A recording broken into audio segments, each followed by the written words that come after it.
The mission of the Holland Museum is preserving our past, imagining our future. We do this by collecting historical documents and objects that tell the story of Holland's past. Through these stories, we learn about the courage, determination, and lives of people that came before us. This look at humanity allows us the chance to look at and learn about ourselves. Knowing who we were and who we are is a key to imagining our future.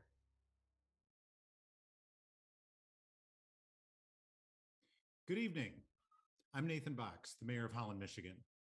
I want to thank you for joining us on this very special evening celebrating the Holland Museum and our rich Holland history through preserving our stories.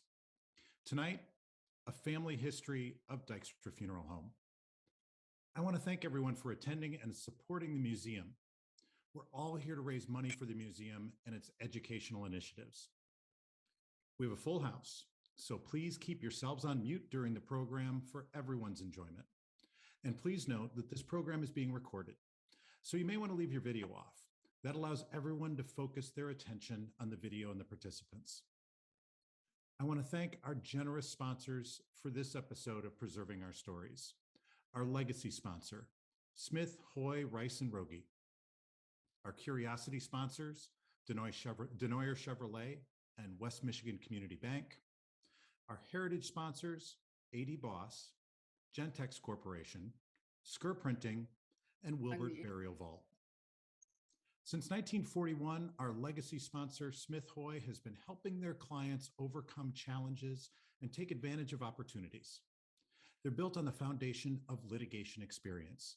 Smith Hoy has grown into a firm that serves businesses and individuals at every stage of their growth and planning. Tonight, you'll hear more about the museum, its impact, and their educational outreach focus. Throughout the evening, you'll see a QR code on your screen. You'll be able to use that to donate to the museum. We'll explain more about the outreach education programs a little bit later. But if you're really excited about them and you want to get a head start and you just can't wait to donate to this important initiative, just put the camera of your phone over the image of that QR code and help the museum's work. Of course, the main event tonight is our viewing of a wonderful conversation with the Kleinexel family of Dykstra Funeral Home. Immediately following the video, you'll have an opportunity to hear a live question and answer with two members of the family. Feel free to drop your questions into the chat box and we'll try to get them answered. We've already received some great questions and we want to make sure that we get as many of them answered as we can. Because you're participating tonight, you'll be the first to receive the link to the full unedited conversation. It's almost 3 hours long. Great information, very exciting, and I'm sure that you can't wait to click that link after tonight. You also have all received a gift bag.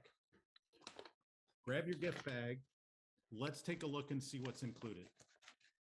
Inside this locally sourced gift bag, sorry, it's a little loud here in my office.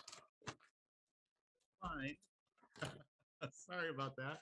You'll find a wonderful Calendiva plant from a third-generation family-owned business, Yonkers Garden. Mine's orange, my favorite color, and I'm sure that you all got great colors as well. Yonkers is an indoor-outdoor garden center and greenhouse that began in 1948. From early spring to late fall, their center showcases a variety of beautiful plants and gardening supplies. They also feature stunning outdoor garden art. The indoor garden shop is open year-round and offers a great variety of gifts and accessories. Also included in your bag is a beautiful soy wax candle from Fresh Coast Candles. Fresh Coast Candles are handmade in Holland and are dedicated to creating a product of the highest quality. The candles are made of 100% soy wax with therapeutic grade essential oils. They're toxin-free and burn long and clean.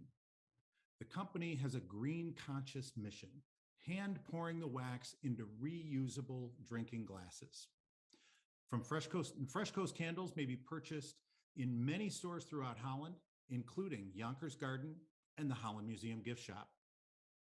Now, let's sit back, relax, light our candles, and enjoy this evening's Preserving Our Stories episode, A Family History of Dykstra Funeral Home. Thanks to the generosity of many individuals and companies, the Père Marquette Caboose, located in downtown Holland, has seen significant restoration efforts completed in recent months. But there is still much to be done. Visit the Holland Museum website to find out more about this project. With your help, we can complete the restoration and preserve this story for generations to come. I am a donor, member, and volunteer with the Holland Museum because not only does the museum allow us to see our community's progress through history, it also makes itself relevant today through programs on current events that impact our community. Education is really, really important to me, and telling stories about people that are untold and sort of providing a voice to the voiceless is really important. During the time that I have been involved in the museum the last 5 or 6 years, I have found this to be a great organization that deserves as much support as possible. I support and sponsor the Holland Museum because I believe in preserving our history and our community stories. We have such a rich history, and we are unique. We have dealt with adversity, and we think big.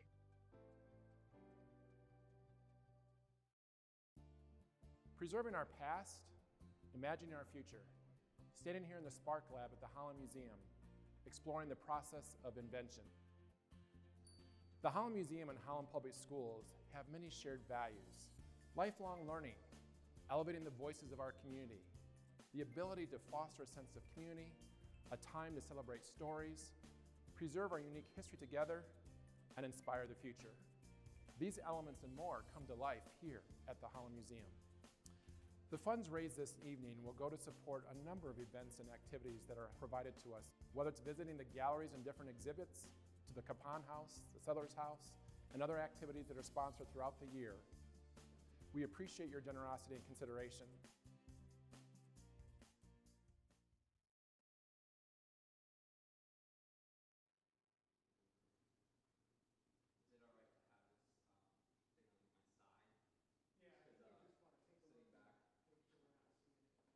I had education geared towards this. This is what I knew I wanted to do early on.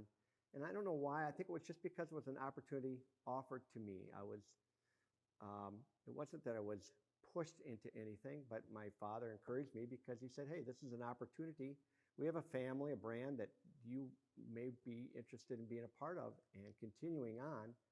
And I don't know, I just liked the idea of being around the funeral home. And, we all started out mowing grass and washing cars, and you did too. All my kids actually had to do jobs like that. Well, I always tell people I still don't know if this is what I want to do, because I didn't go to school for this. Now that I've kind of changed roles and been taken on working with families, I've started to value the real values and things that you get out of this job that I didn't see, obviously, when I was mowing yards and painting fences and scrubbing. So what you're really saying is I shouldn't have made you mow grass. Yeah. I ruined it for you. Well, I'm here still, aren't I? You still are.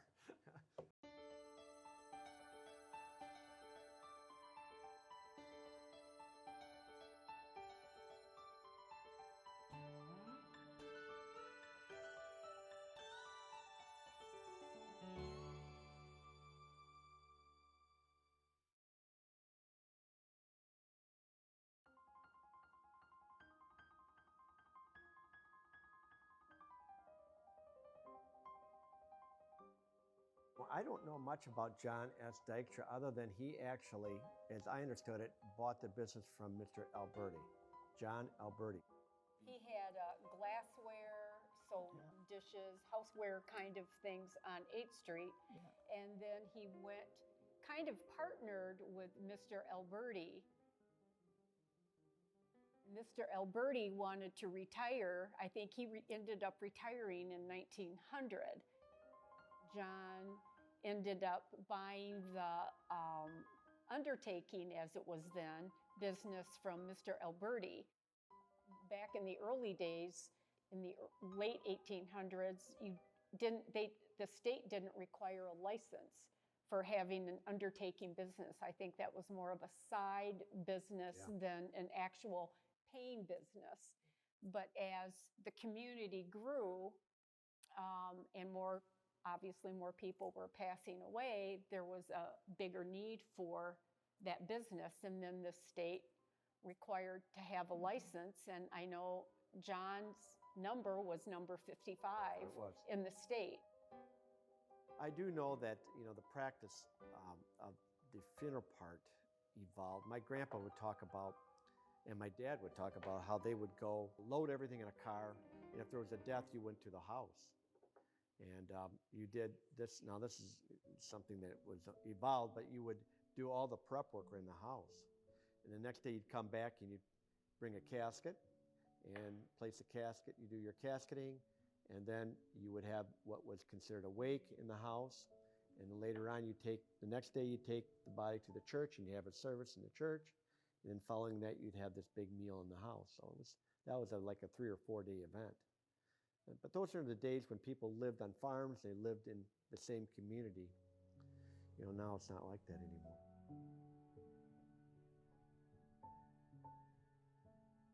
We think of Holland then like Holland today. Holland was this little community of a few streets, and everything else, like 30th Street, there was an orchard where First Reformed Church is. People would come from Grand Rapids to Holland for a funeral, and the family would provide a dinner before they provided a lunch for them before they went home, because that was a huge outing for them. Yeah. And that's where what we like to lovingly refer to, the Dutch lunch of ham on a bun. Oh gosh. So where now I think you just kind of carry on those traditions.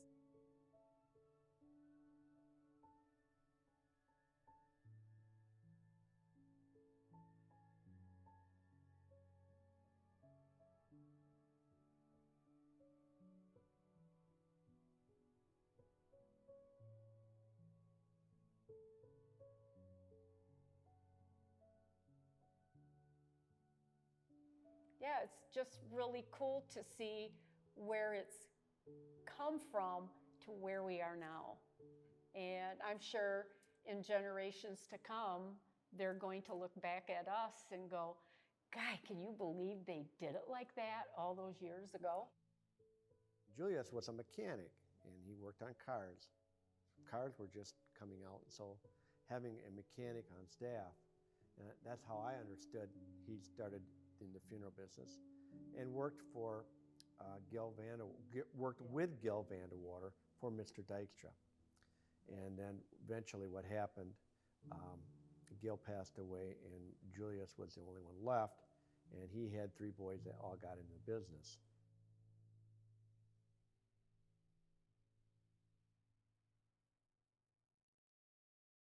I had absolutely no idea what Vic did when I married him.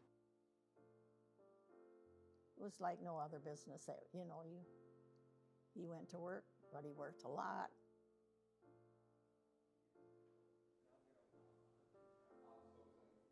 Okay, so you had a busy week going on last week when we were rescheduling and all that stuff, and you sent me and Ricky a zillion texts. Well, you guys, one of them was a poem. Did I actually send you the poem? This is probably something that you received before you got married to Dad. Yeah. But it reads, meals get put on hold, vacations canceled, babies waiting to be born. It's not a typical retail business with set hours. It's 24/7. It is 24/7. At one of my bridal showers, Grandma gave me this board. It was kind of like a decoupage board. It had a little poem on it, the life of a funeral director's wife. And it's so very true. We didn't even own a car when we got married because he could walk to work. So But I really had no idea what he did when he went to work. He was very professional, but then again at night he'd get his professional look off. So he had two sort of personalities, but no, I think he was very good. And a lot of people called him Mr. Dykstra instead of Mr. Kleinaxel. I don't think it'd be smart to change the name. Well, and really, Dykstra to Kleinaxel? Yeah. Let's face it. Let's face it, I It's think easier to Dykstra spell, probably, is a little Dykstra. easier to spell. Probably easier to say. Yeah, and you know, Shows even, up in the, it yeah. shows up in the phone book before Kleinaxel. Well, there you go. I always remember Dad, he really enjoyed what he did too. He did. He didn't want to do anything else. No, That was his. It was his thing. Yeah, He enjoyed it. yeah. I never felt like that he didn't have time for us. He always made time. If he could, he might not be on time, but he would be at all my sporting events. He would, it was always important to him. And it was important to my mom that they supported whatever we were involved in. I could see him in the crowd because he was the guy with the white shirt on. He was always the guy, probably a little overdressed in the crowd. What's really nice about this family is just the fact that, you know, business was obviously important, but family was more important. And, you know, if you couldn't be there, you found ways to, you know, take me along too, like to coffee. You know, and I do that with my kids too. You find ways to bring them to work so that you can spend time with them if you missed something else.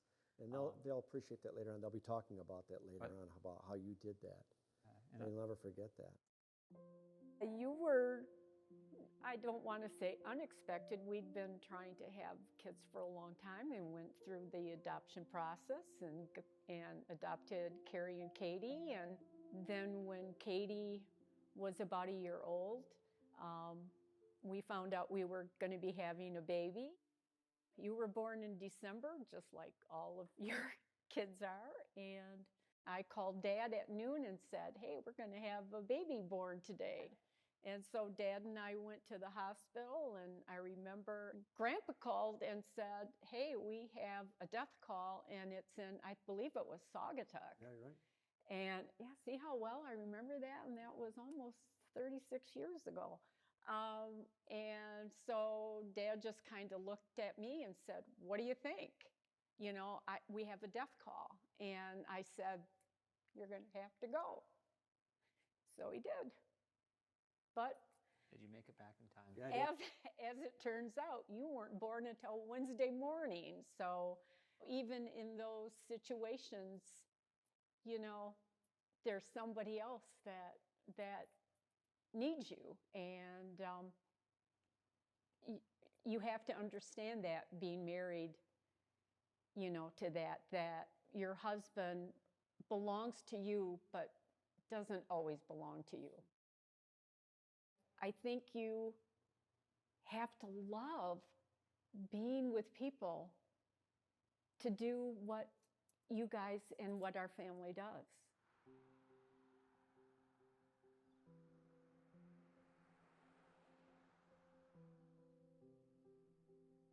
When you go to work in the morning, you're not sure exactly what you're going to be doing, and it's a variety of things. There's always something to be done.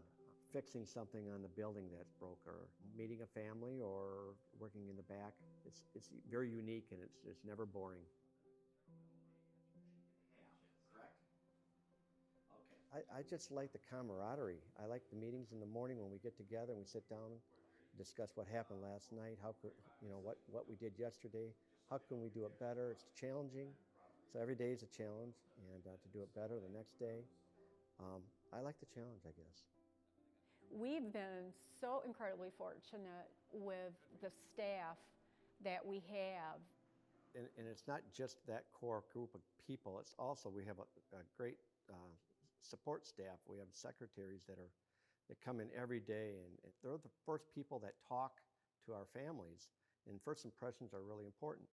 We all come from pretty different backgrounds, like and different cultures, and which helps us immensely, as we grow and but working with the community, because the community is all different cultures, and it's great that we have representation of those cultures within our staff. Certainly wasn't something that I had made a conscious decision that that's what we needed to do, diversify our staff, but sure did work out well. Yeah.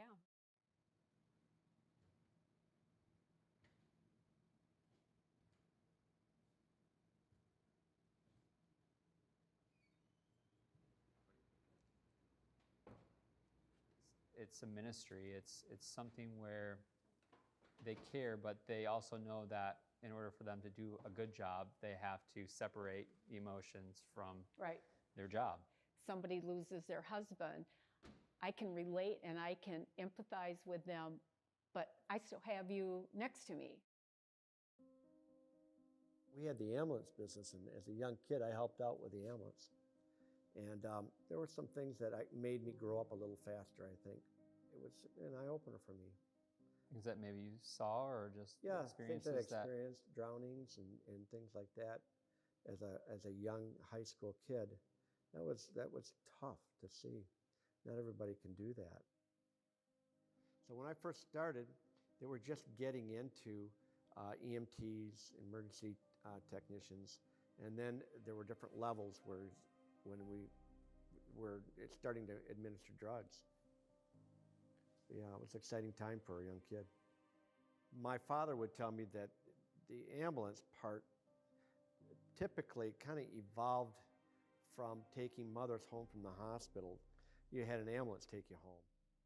Back then, it was really, they weren't EMTs. They just would pick up the person from an accident and rush them to the hospital. They were basically just transportation. My dad said that we had one of the first lights, emergency lights in Michigan on our car. So even the cars evolved. You didn't necessarily buy an ambulance, you bought a car and converted it into an ambulance.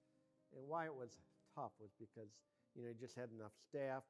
You would start a service, and then all of a sudden you'd get an ambulance call. Next thing you know, the guys that were working for your service were taken off on an ambulance call. That happened a fair amount. Yeah. And then, so when we got a chance to sell out, that was kind of I think that was a good thing. But I also remember our telephone number at the funeral home was one digit off from Russ's, and Grandpa a lot of times would be getting calls for takeout orders from Russ's. And there was one time, I think, that he was just so tired of getting the calls all the time. He said, "Okay, what's your order?" And the person just started rattling off all the Dutch twin burger and blah blah blah. I wonder if Russ has ever received any ambulance calls. Yeah, it's a really good question. Possibility. Yeah. We saw a fair amount of train accidents and car accidents, speeding accidents, a lot of farming accidents and things. There were several calls that I remember, drownings and things like that really left an impact on me too. And my dad was always like, be careful. He never wanted me riding motorcycles, and he was always concerned about it. If you're on the pier or something like that, don't do anything dumb. And now I get it. It takes some wisdom to learn some of those things. As a young kid, you take it for granted. But, that big lake is a dangerous place. Something I appreciated growing up is, because you see accidents firsthand and you've seen parents lose their kids or spouses, and you've heard the stories of how they left, and maybe they were in an argument. Yeah. And I always appreciated, in our family, it seemed like, hey, never leave the house upset. Always say you're sorry. Nothing is more important. There's no argument that's worth it.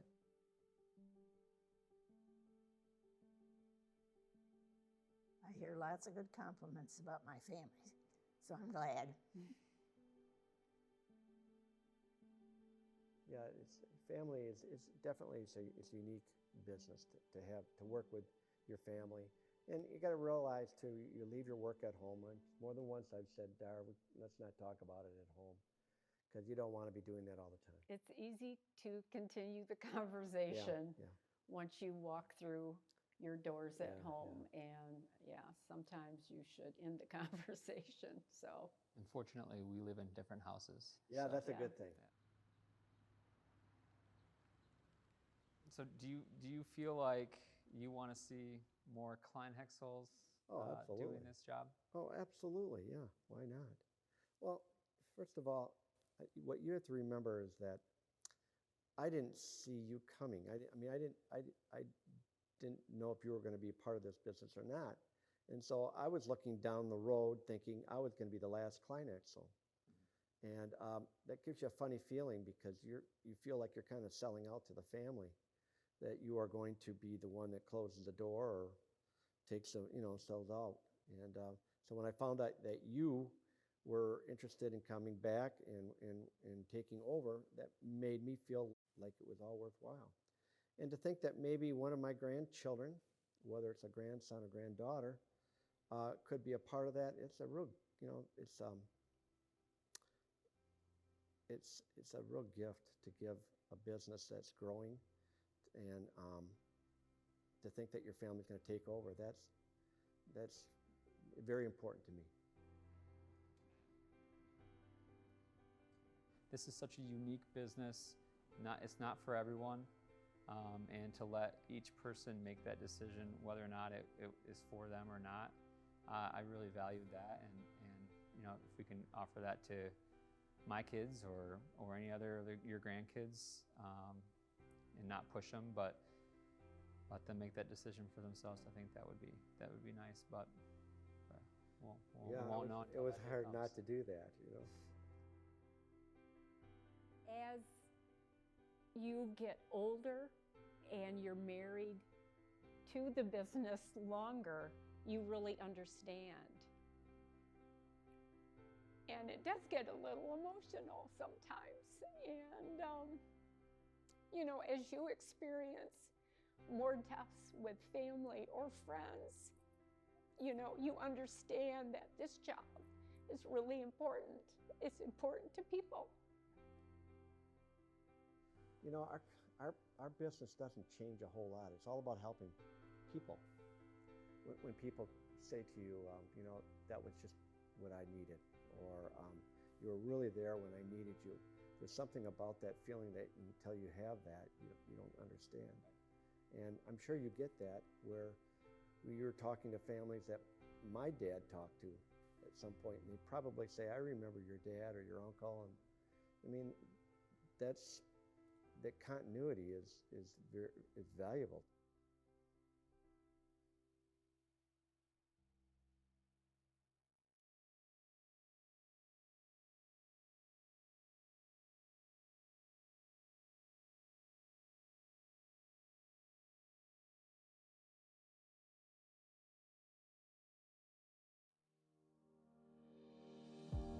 Thank you to all of the sponsors for making this episode of Preserving Our Stories possible.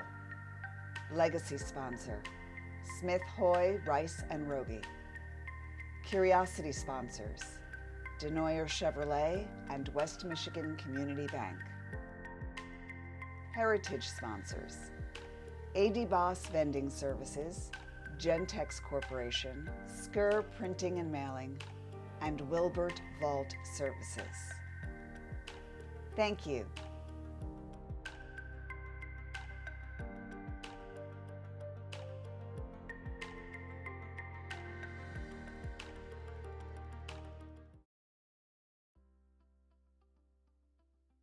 Thank you for being here for this very special program of Preserving Our Stories.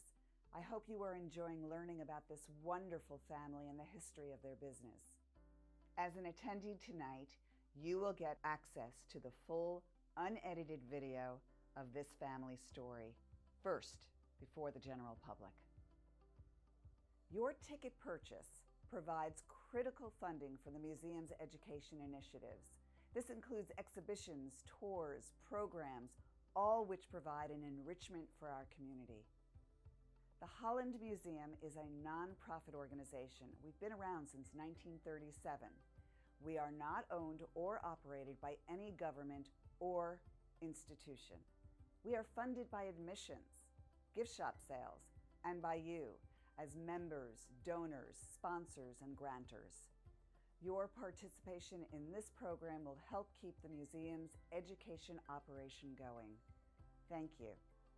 We believe that a museum is a very important part of our community, and certainly the Holland Museum is that. We appreciate the fact that this museum not only has documented the past, but continues to work hard to document the changes that are occurring in our community all the time.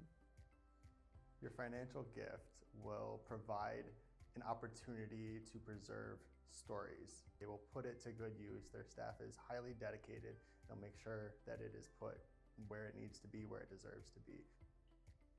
Your gift tonight helps support the museum's initiatives for education that are vital to this community and also vital to the museum. Now I would like to ask for your help for museum education outreach as well. Money raised this evening, tonight, will provide transportation and access to the museum for under-resourced families and schools. So $50 will provide museum membership to a family who cannot afford an annual pass and give them access to changing exhibits, Spark Lab, and programs. $100 will provide a classroom session with a museum professional who will bring Spark Lab activities or other educational programs directly to them in the school. $175 will provide a bus, transportation, driver, and admission for a class to visit the Holland Museum or our historic homes for most area schools. Supporting the museum this evening is very important. Please donate to the Holland Museum now. If you could donate tonight, we really need your support. Thank you. Donations are easy to put off. We'll do it tomorrow, we'll do it next week. What we need you to do is to do it now.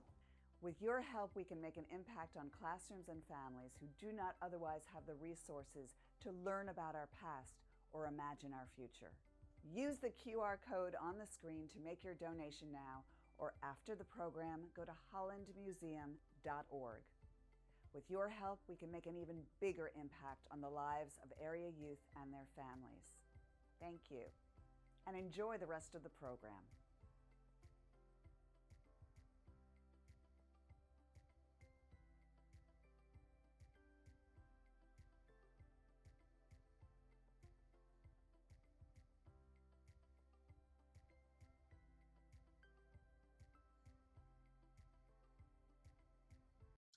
Good evening. Welcome back.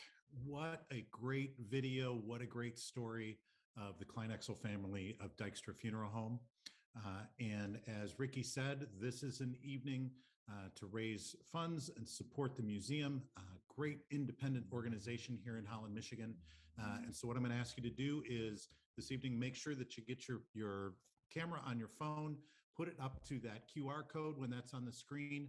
And there is also a QR code that's inside your program for this evening. So make sure that you get that opportunity to support the museum this evening. I want to introduce Craig Kleinexel, who's a third generation family member in the Dykstra Funeral Home, and his son, Court Kleinexel. Thank you, gentlemen, both for being here. I feel like we all know you already after having watched the video this evening. We really appreciate it that you're here tonight. Thank you for having us both. Yep. Well, I've got lots of great questions for you. The audience has done a wonderful job of providing questions, some of them that you know from ahead of time, and I've also received a couple during the course of the video. I'm going to start out with one that I think you know about already. You both grew up in the business, and that likely gave you some insight into what the business was like, what the day-to-day operations were. Were there any surprises once you started running the business and were there every single day? Yeah, I thought about this question. As far as surprises go, I guess I went in like most people. I was young and I thought I could please everybody, and I thought everybody would like what I suggested. And I found out that's not always the case. Certainly can try, and that's all you can do is do your best. For the most part, it's an emotional time for families, and sometimes we are in the way of those emotions. And the best you can do is listen. And so I think if there's one thing I've learned early on is the more you listen, the better funeral director you'd be. For myself, I would say this isn't really a job. I don't think that anyone really desires to be when they're growing up and they're little. It seems, I mean, some people might say it would be a creepy job. I've heard that before. It's just an unusual job. But, you know, what I learned over the last 5 years of working here, 6 years now, is how rewarding the job actually is when you're working with your families and you're immediately getting brought into their family as if you're part of their family. It's just such a rewarding job that I never expected before working here. So, yeah. So what are some of the biggest challenges you've had over the years? Well, I know that back in 2007, 8, and 9, everybody went through some challenging times. And for us, we do a lot of pre-planning and meeting with families. And during those period of time, there were people that had lost a lot of money, discretionary money that they had planned on using to fund their funerals as well as their retirement. And a lot of people didn't have that. So you had to be kind of inventive and patient and find ways of servicing them with less money that they typically wanted to spend. So those were tough times for everybody. Anything you want to add to that, Court? well, I wasn't here in 2007. Thank goodness. But I was here during COVID. And so, you know, going from a time where we were having services to basically a standstill and not being allowed to have funerals for families, that was really challenging. I mean, and it was challenging for all businesses, obviously. And it was sad. I mean, it was tough to tell families that we can't invite their whole family. You know, we're only allowed to have 10 people. You know, so those were challenging times, and it forced us to kind of think outside the box along with other businesses too. You know, we did more digital work. We kind of got cameras and Zoom involved, whereas we've never done that before in this industry, and kind of forced our hand and made us adapt to kind of the future too. So, you know, in the long run, I think it was a good thing for our business, but definitely create a lot of challenges, and we're still having services for people who passed during the COVID time. So, still trying to honor them, and yeah, we'll probably have that for a little bit going forward as well. So. And not just in 2007 and not just during COVID, but you know, a big part of your business is being around families and friends as they're going through some of their most vulnerable time and difficult times of their lives. Over your experience, what have you learned about people, about the human spirit? Well, people are resilient, and people will, during the tough times, they can either show their very best or their very worst. But most often, people show their best and are very appreciative in a time like that, and appreciate the help that we can give them. I agree. Yeah, and Court, you mentioned this in one of your answers, that this isn't a typical kind of industry. It might not be for everyone that's out there. I had a friend in high school that during high school, one of his summer jobs was vacuuming at the funeral home, and we all thought, you know, that's kind of an odd job to have. What are some of the biggest misconceptions about your industry? Industry that funeral directors are sad all the time. That is not the case. I think another misconception is that we as directors know everything about death. You know, it's a confusing time. I even struggle sometimes with what to say to a friend who loses a loved one. I think a lot of people think that we have all those answers, and we don't. A lot of times, it's hard. There's not always the right words that you can come up with that will make them feel better. So, what I tell families is it's important to be there for each other, and just showing up is something that can really help them grieve. So yeah, we don't always have the right answers, but also we're not always sad either. We do smile and like to have a good time here at work, but we obviously respect the times when we need to be serious too. So I'd like to add to that. I think there is a misconception that what we do here is sell caskets, and I think that's kind of old school. More and more, we're focusing on not just what we sell, but what services we can provide. So for us, that's our approach when we meet with families, is what can we do to help you get through this grieving process? It's not about selling things, but it's about servicing families. Well, and with that said, you've got a big family. You've had a lot of family members that have been involved in the business. What would you like us to know about your family, about the Kleinexel family?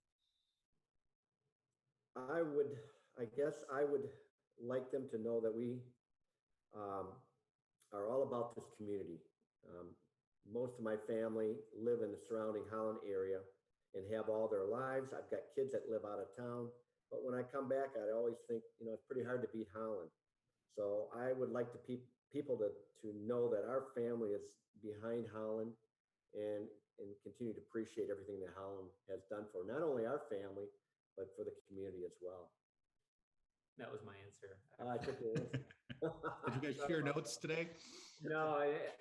Yeah, we live in a great community, and we appreciate all the different cultures. We appreciate everyone that we work with, and there's so many great people that live in Holland, and it's truly a great place to live. And it's we want the community to know that we value living here and the people that live here as well. Well, I was lucky enough. My very first office was in above what's Butch's now, with the old Steckity store, and I used to have to walk through the parking lot of the downtown chapel every morning and every afternoon. So I saw you guys, and one of the things that was a surprise to me, I guess, is the amount of, I guess you would say, non-funeral director work that I saw you guys doing, the maintenance types of things, washing the cars, sweeping the parking lot. You guys now have 3 locations. How much staff does that require? And does core staff rotate? What do you do? And one of the things I noticed in the video as well, it looked like on everybody's desk there was a little sign that says, "I can't do it all." And I thought, I saw it once. I saw it on at your desk, Craig, and I saw it then in another one. I thought there's got to be something to that saying. Tell us a little bit about what those operational things are that you guys do, and how do you make all of that work? Well, luckily, I do have a lot of support staff. And one of the things I have to learn to do is delegate. We weren't always, we started out small like all businesses. So it's a gradual thing. And it's hard to let go and let people do what they do well. And that's one of the things I struggle with and try to do better. So I can't say enough about all of our part-time help. I still like to get out and do things, and I like our buildings to look nice. And so it's a continual process. But I do have lots of help, and they're all great. They're all dedicated, and I must admit that we couldn't do it without all of our support staff.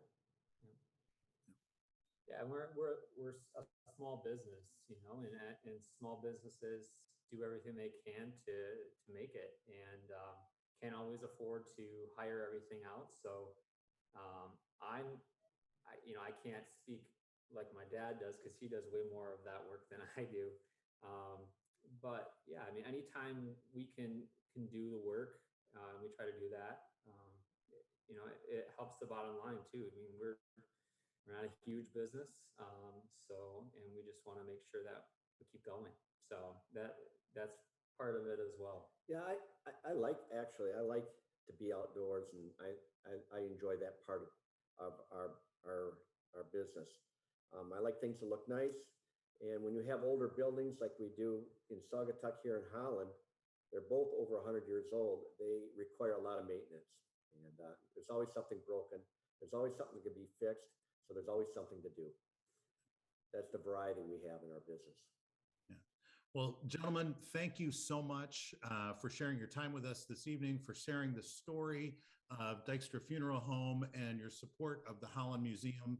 We really appreciate it.